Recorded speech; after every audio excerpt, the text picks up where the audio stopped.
any change that we want to bring about in our life, the first step is actually having our hand up. We actually have to be ready and willing to go on the journey. And I know that sounds crazy, but many people I've met, many people I've spoken to on this journey since coming out of my coma, I have realized that until we are fully committed to change, nothing will happen. We have to actually want that future more than we want our current reality. We have to want that state of abundance and love for life more than we want the pain that we're going through. And the interesting thing is that suffering and these limited emotions, these survival emotions, are actually extremely addictive. So, I had the honor of speaking on stage multiple times with Dr. Joe Dispenza, and he talks about this a lot, that if you can get addicted to heroin, then you can get addicted to the stress response, the actual hormones of stress, because they sit on the exact same receptor site on the cell wall. And we get accustomed to the feelings of anger, we get accustomed to the feelings of guilt and shame inside ourselves. And through years and years and years of thinking in the same way and telling the same story of our past in the same way, and then producing those feelings, we condition the body on a cellular level. We actually are like the architects of the cells in our body. We are changing the shape of the cell membrane and the receptor sites that sit on it, because the more and more we sit in that state of lack, and the more and more we beat ourselves up over some event or blame ourselves, take on all that weight, and we keep thinking those thoughts and telling that story, the more the brain signals the body to produce that feeling of guilt or blame, and the body gets used to it. We actually get used to feeling terrible. Okay, so I remember Joe said to me when I first met him, good health is as addictive as poor health.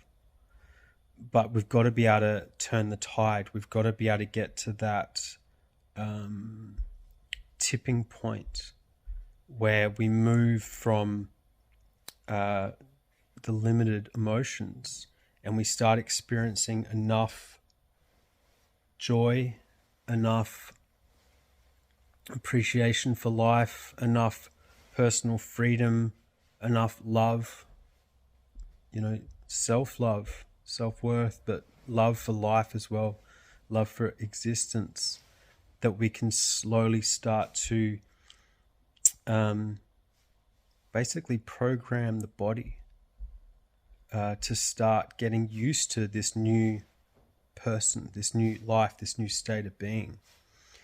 So until we are fully ready to let go of the past and let go of the way things are, we're not going to see change. We're not going to see someone create a new life, because the thoughts we carry, the beliefs we have, the actions we take, and the emotions that you keep producing in your body create your version of reality. They create your world, because the world out there isn't what you see. The world is as you are. That's a fact. This is the latest discoveries in the mind-body connection and in neuroscience, that we filter reality. We edit reality and filter it. We fill it in based on our wiring, our makeup, our past experiences, and just the stuff we've gone through and the pain that we've carried. So until someone's hand is up, like when you're a kid in the classroom and you're ready to answer the teacher's question, until your hand is up in the air, someone is not going to be able to change. 45 seconds before my near-death experience, I wasn't ready to change. It was as simple as that. It took literally shattering every bone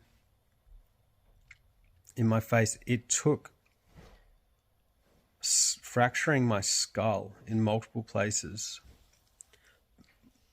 But realistically, what it took actually is hurting my mum as much as I hurt my mum.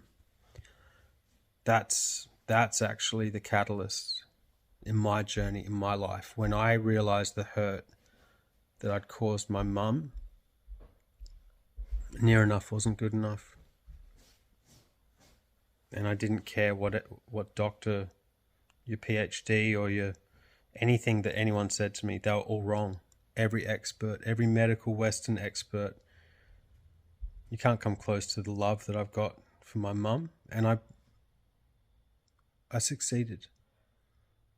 I've healed my brain, I've healed my body, I healed my back, and I healed depression.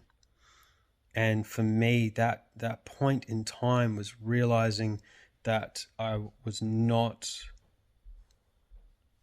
going to cause my mum any more hurt and any more suffering, and I was going to take responsibility for life. So my hand was up. I mean, nothing is going to stand in my way now. So ultimately, if you're on this journey now, if you're at this point of wanting to change, wanting to heal, wanting to start something, wanting to manifest a dream, you've got to sort of come to grips with the past is as it is. You can't be beating yourself up anymore. You've got to just actually flip it and congratulate yourself. Even if you'd spent 5 or 10 years in an abusive relationship, or you've been drinking and drugging. I did that for 10 years as well, man. You've got to come back to self-love and congratulate yourself. Acknowledge it as a super limited way that you've chosen to manage pain and survive. But just congratulate it, because then you set it free. You just say, well done, Damo. That's what I did for me. Well done, Damien. Good job, dude. Through it all. Well done, but I don't need it anymore. I don't need it anymore. And then if you get clear on your value and you get clear on your heart's desire, that will give you enough fuel that you need for your tank to energize yourself, to get inspired and be fully committed, to have your hand completely up, and then you're ready to change.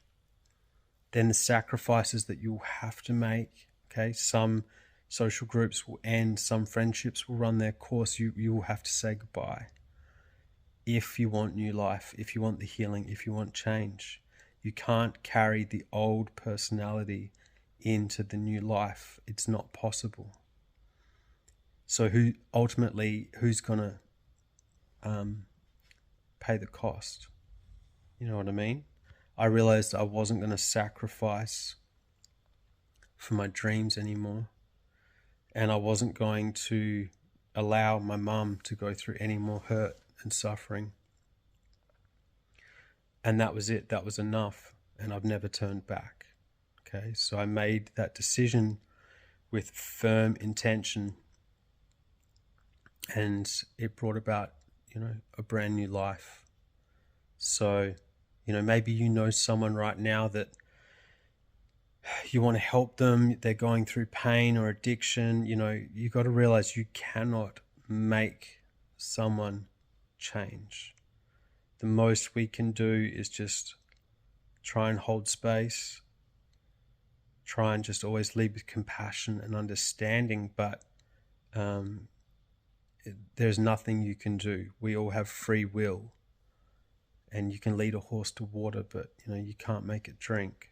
So it's a very tricky thing when it comes to healing and transformation. But step one is fully in.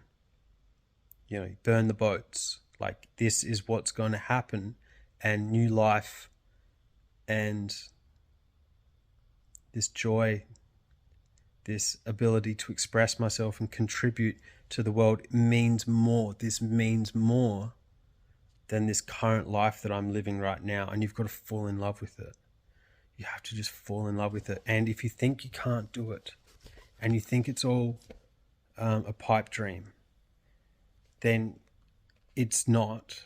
And you can do it, because there is no way in the world that I've got some skill or some gene that all of you beautiful people out there don't have. If I can do this, you can absolutely change and manifest your dreams as well. And that's why I do what I do. So that's it. Today's video, sending you guys light and sending you love. DamienHorton.com, register for the live events. You can get mindset coaching there, one-on-one with me. Extremely limited spots though, because my time is, I only have a certain amount of time that I can dedicate to that now. And yeah, link down below to get a copy of my book, and my music's up on Spotify for you music lovers out there. That's it. Peace.